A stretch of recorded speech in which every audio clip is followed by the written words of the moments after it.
nama tabin benne Yusuf lolaan dhaqa tabiilleen binaadam mirdika Yusuf gargarti qalbiilleen beekee irraan goru Yusuf walgum gaharkilleen yoo fagaan hawala qaaban tanquufiin awala gaafannu nambaginagu wala jaalannu kitanagetanina. Yake anasema nataka kusema moja. Baadhi yake mjamuona akicheza lakini leo mnamuona sana sio? Mlisema anamalizia wapi yeye akuja alafu muone akitayarisha kama na akuje pia dakika mbili. Dakika mbili peke yake. Fanya haraka na mnayo na maleta mramoja. Assalamu alaikum. Papa Yuma. Saati lende mo jirti budo lende bad. Wani ani saninjir tok. Isanu mirpas. Waqi biya sala bisinafi. Abdullah jirma kasir barate akanje. Warri qayetenna wali manjarrate. Nutakka jiqamnu.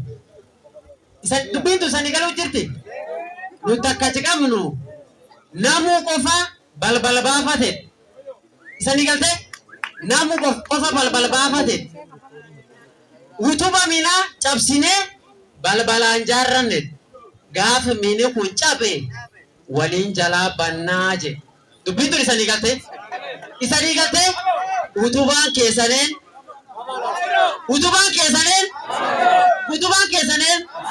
jabeeffadhaa cabsitanii warwa barbaadu jirgul baatanii mini kun nur qaariyee nuucuf waliin hin badin. Isani galte tamiishuu warri kaima nami isani sobi musitumike sawa musitumike hadibi sirbaan daate waan ede nama tabin benne Yusuf lolaan dhaqa tabiilleen binaadam mirdika Yusuf gargarti qalbiilleen beekee irraan goru Yusuf walgum gaharkilleen yoo fagaan hawala qaaban tanquufiin awala gaafannu nambaginagu wala jaalannu kitanagetanina.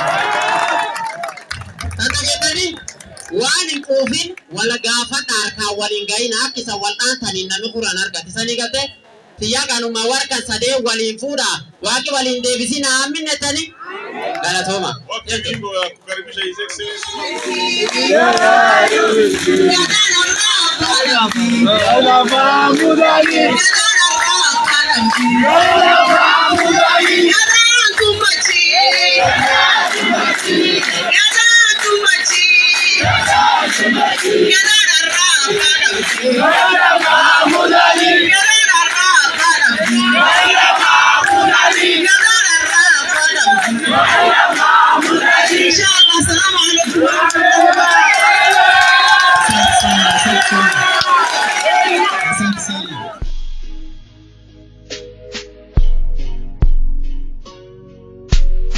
Huh.